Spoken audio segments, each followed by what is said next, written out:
Morning class 9। आज हम काव्य के अंतर्गत पढ़ेंगे कविता मेघ आए। मेघ आए कविता एक सांग रूपक प्रस्तुत करती कविता है। नई कविता के प्रख्यात कवि श्री सर्वेश्वर दयाल सक्सेना द्वारा ये रचित कविता है, जिनका जन्म उत्तर प्रदेश के बस्ती जिले में 15 सितंबर 1927 को हुआ था। बस्ती जिले में हुआ था 15 सितंबर 1927 को। सन 1965 में इन्होंने दिनमान साहित्यिक पत्रिका के उप संपादक के पद पर कार्य किया। इसके बाद इन्हें बच्चों के प्रसिद्ध एवं लोकप्रिय मासिक पत्रिका पराग के संपादन की जिम्मेदारी मिली, जिसका अत्यंत सफलतापूर्वक वहन किया। सन 1983 में इनका आकस्मिक निधन हो गया, जो साहित्य जगत के लिए अपूर्णीय क्षति थी। इनके प्रसिद्ध रचनाएं कौन कौन सी हैं? काठ की घंटियां, बांस का पुल, गर्म हवाएं, एक तूने नाव, कुआनो नदी, जंगल का दर्द, खूंटियों पर टंगे लोग काव्य संग्रह है ये, और पागल कुत्तों का मसीहा, सोया हुआ जल उपन्यास है, बकरी नाटक तथा लड़ाई कहानी इन्होंने किया। इन्होंने प्रचुर मात्रा में बाल साहित्य भी लिखा। दिनमान में प्रकाशित चरखे से चर्चे, चरखे और चर्चे स्तंभ के लिए इन्हें बहुत लोकप्रियता प्राप्त हुई। तो शुरू करते हैं कविता मेघ आए।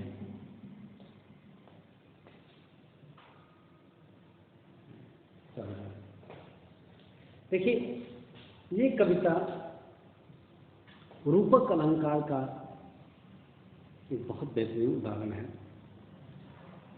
जहां पर मेघ शहरी दामाद को बनाया गया है। इसमें ऐसा रूपक बांधा गया है, ऐसा चित्र प्रस्तुत किया गया है। मान लीजिए किसी गांव में एक दामाद आता है जो शहर में रहने वाला है।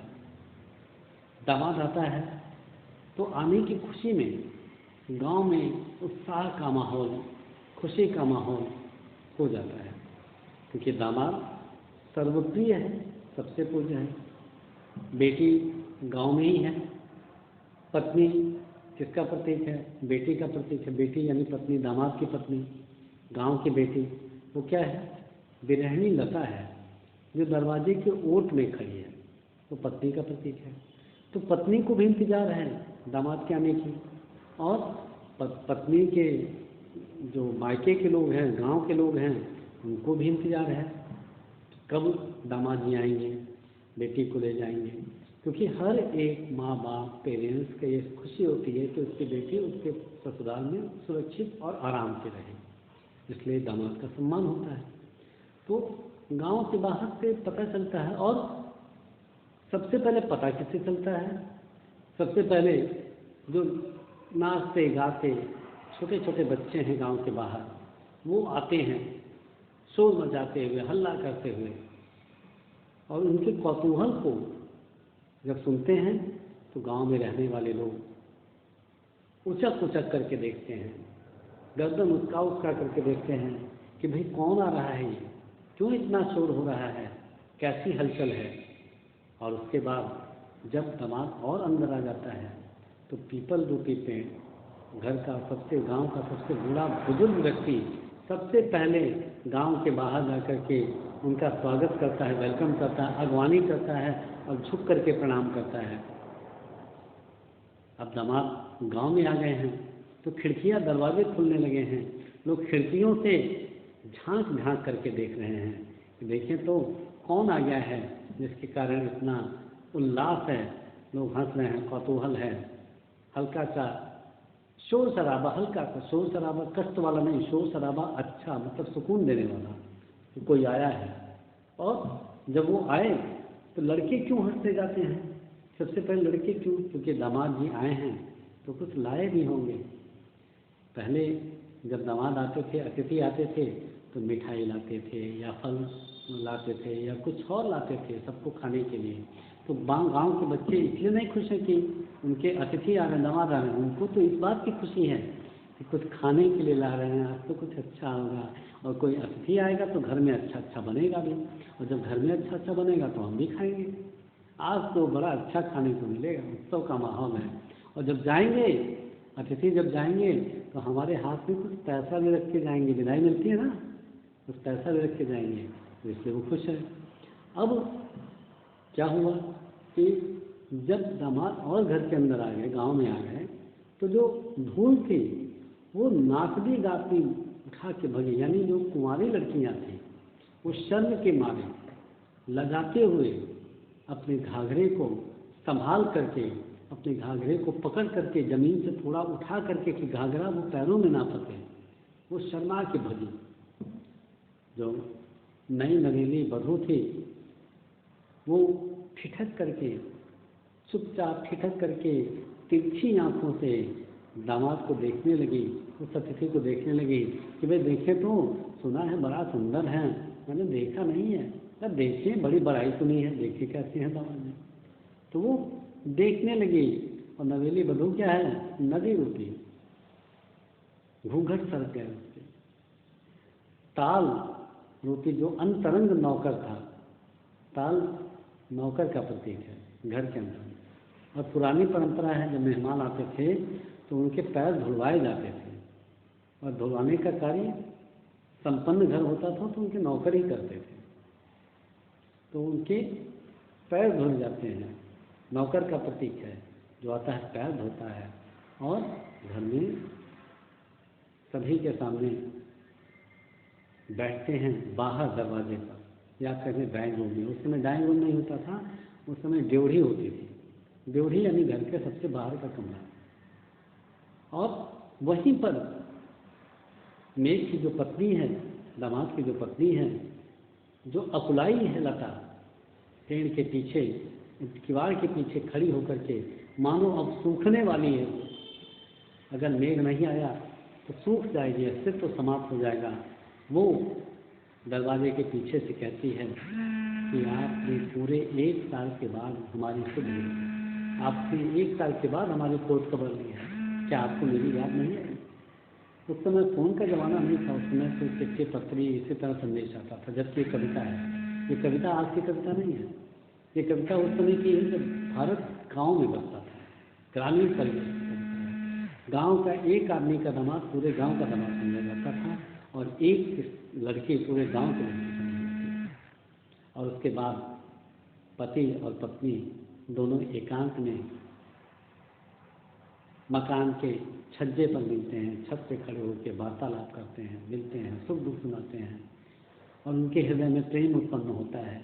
हृदय में बिजली चमकती है, प्रेम उत्पन्न होता है, और आंखों से आनंद के अश्रु, प्रेम के अश्रु, प्रेम के आंसू और आनंद के आंसू बहने लगते हैं। और इतने बहते हैं, इतने बहते हैं कि वर्षा होने लगती है, मानो दोनों मिल करके लता जो ऊपर की ओर उठ रही है, लता ऊपर की ओर उठ रही है, दरवाजे से उठ करके ऊपर की छत की ओर जा रही है, और बादल ऊपर से आके उमड़ घुमड़ छा गए हैं। ऐसा लगता है कि दोनों मिलते हैं, और दोनों मिलने के बाद दोनों के मन में प्रेम उत्पन्न होता है, और आनंद रूपी आंसू आ जाते हैं, और वो आँखें बरसते रहती हैं, नेत्र रिमझिम बरसने लगते हैं, और बरसात होने लगती है, रिमझिम बरसात होने लगती है। इस रूपक को बड़े सुंदर ही तरीके से प्रस्तुत किया है, सब प्रतीक है। तो चलिए